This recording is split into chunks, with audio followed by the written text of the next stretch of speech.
Hi everybody, I'm Jack. I'm an outreach specialist at Verve Search. And this is Verve Search. This is some of the people I work with.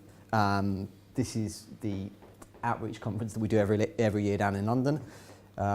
It's the 7th of June if you fancy coming along. We sort of do talks about digital PR and marketing and how to get links on various sort of high quality sites. So, what do we do as an agency? Well, we produce creative campaigns, something like this. This was the first campaign I worked with at Verve, and we produced this for a company called AdView. AdView is sort of like a job site, basically. And we produced it to sort of create a list of the first jobs of the most successful people in the world, comparing sort of the humble beginnings of how they started their career to what they do now. So some of them were just sort of average summer jobs, working McDonald's or Starbucks or whatever. And occasionally you had some people like Meghan Markle, quite interestingly, who were, she was a freelance wedding calligrapher. So when I first started around the time of the royal wedding, I thought, great. Didn't get any coverage. But anyway, why do we do this? Well, in outreach, our job is to get links and coverage from top tier news sites around the world. Some of these.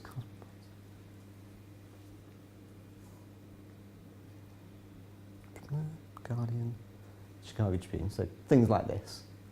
These links help improve our clients' organic rankings on search engines. But how do we get links in outreach?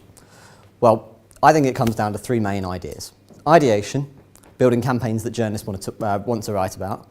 Story, finding multiple angles for coverage. And pitching, writing a headline-grabbing outreach email. And everyone in our team interprets the role differently, especially with 7 nationalities in the group. But my interpretation of it comes from traditional PR, but albeit with a twist. So in the summer of 2017, I worked with a company called Right Angles. They are a sort of high-end boutique PR agency, and we worked with sort of high net worth people, multimillionaires, business leaders, anybody whose management and anybody's reputation sort of needs to be managed on a daily basis, effectively. So we delivered personal PR for high-profile clients, managing their reputation on a daily basis. And each client would have different priorities. One day you're promoting British shipping. This was a staple client for us, Maritime UK. They are the trade body for the maritime industry. They sort of promote British shipping around the world and in Britain. So, and protect all of the imports and exports that come into and out of the UK. They were quite an exciting client to work with, as I will explain. Or you could be promoting a hit Broadway musical. One of our clients was the executive producer for Harry Potter and the Cursed Child and was in the process at the time of bringing the successful musical over to London, having absolutely smashed it in New York. And he wanted to get all of the sort of nice glossy coverages you do when you're an executive producer of such a production. So how do we deliver results to clients? Well, I thought it was the same 3 things, basically. Ideation. So you understand your client's business. Story, you find stories that your client can legitimately comment on. And pitching, selling your client into the stories. But how did this work in practice? Well, ideation. So I thought I'd go through the 3 sort of areas, ideation, story and outreach, and sort of compare the 2, traditional PR and what I do now, which is outreach. So, in personal PR, we researched our clients' industry thoroughly before launch. So we knew their business better than they did. You couldn't at any point go into a meeting with all these, these business leaders and whatever, and not having researched it thoroughly, because if you do that and you suggest things, something along the lines of, I don't know, he might have a connection, you might suggest, for example, meeting another person in the industry who he may have had a falling out with 20 years ago, and you ought to have known that. But if you go into the meeting and say, oh, you should meet that guy, and they say, well, we fell out 20 years ago, didn't you know that? You look like a complete dick, so you can't do that. So knowing the client's past is important. But campaigns, in many cases, were often defined by the client. So I mentioned Maritime UK. When we were working with them, we were working towards something called London International Shipping Week, which is a big government event in London based on trying to get people to buy into the shipping industry around the world. So everyone would descend on London, meet different people in the industry, and it'd be a big old networking event in London, basically. And it coincided with a few other things, which I'll explain. So how did we sell this in this campaign? Well, in this campaign, we were selling in the spokesperson, Maritime UK, and their report into the maritime industry's contribution to the UK economy. So that's personal PR. What about outreach? In outreach, we sell the story rather than the spokesperson. So we're not selling some great big report into the maritime industry or somebody's livelihood or anything like that. We're selling a story that we made. So our campaigns help journalists tell interesting stories. Rather than researching the industry, we research the media landscape and what journalists will want to write about. And journalists love stories that matter to ordinary people. And in Britain in particular, they love writing stories that people are going to have a moan about. And what do people in Britain love moaning about? BMW drivers. Sorry, BMW drivers, but it's true. And if people love complaining about it, journalists will want to write about it. So that led us to produce this campaign for Go Compare. Everybody knows Go Compare, right? Yeah. So we did a survey, 2,000 Brits, to find out what vehicle types they think produce the worst drivers on the roads in the UK. We were sort of hoping with this campaign that we would take a little bit of flack off transit drivers because it was for van insurance, and luckily we did. Very marginally, BMW drivers came out on top. But we knew this campaign would interest motoring journalists, and it did. It interested the Sun. And we got quite a bit of regional coverage in the East Midlands and some up in Yorkshire, and we got quite a bit of international coverage for it as well. But it has an added benefit, right? So here you see, Go Compare's listed the source of the story. The survey was commissioned by comparison site Go Compare. We surveyed 2,000 adults. That's in the Sun. By making the client the source of the story, it helps build trust in the brand. There may be one article, but this is the sort of thing we do week in, week out for them. We produce campaign after campaign and get it out there into the national, regional, international press. But to build that trust, we need great stories that interest journalists. So that's ideation. Now to move on to story. In outreach, our campaigns have many different angles, and this often leads to coverage in completely different sectors. Good example of this, we produced another campaign for AdView called What Would You Tell Your Teenage Self? It was a sort of bank of 50 quotes from business leaders, celebrities, similar sort of people to the First Jobs campaign I showed earlier. And the quotes sort of look something like this, nice, shareable content basically.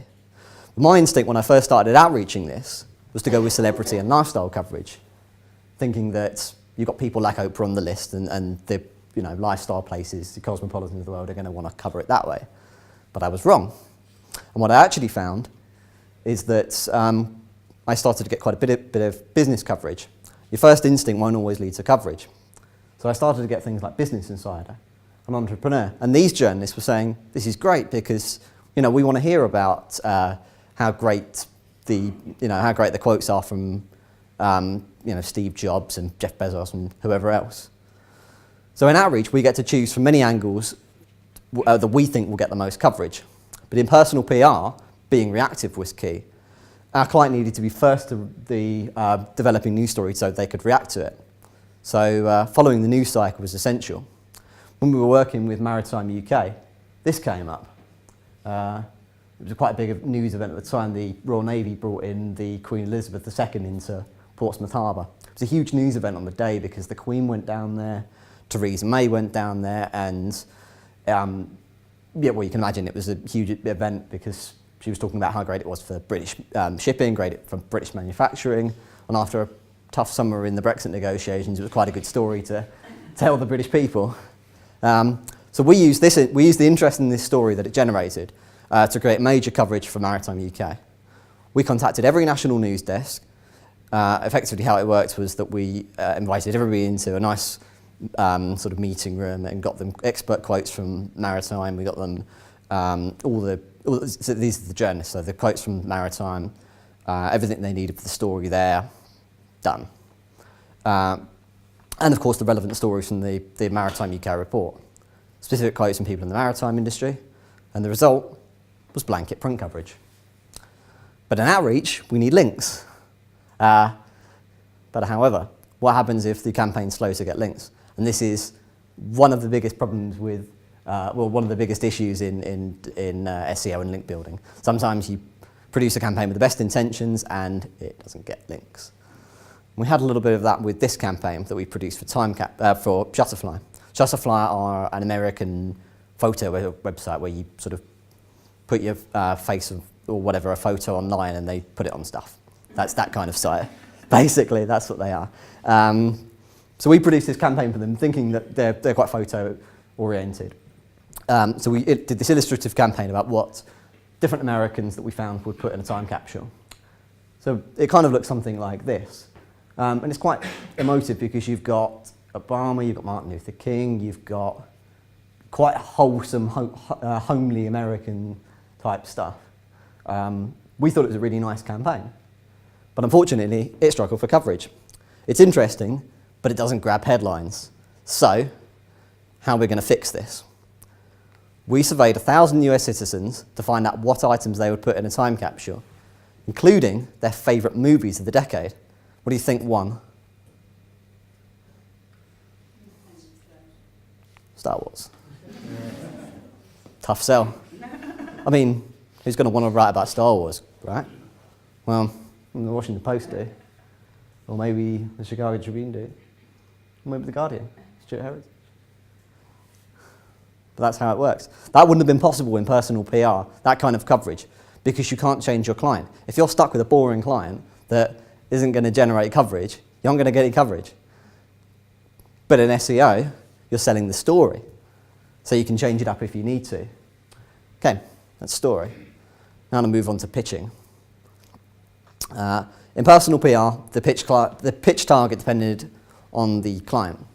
So journalists would often be aware of your client's reputation through just their name being out there. They're high-profile people, so journalists would come to you. And especially if that client's already an authority on the issue.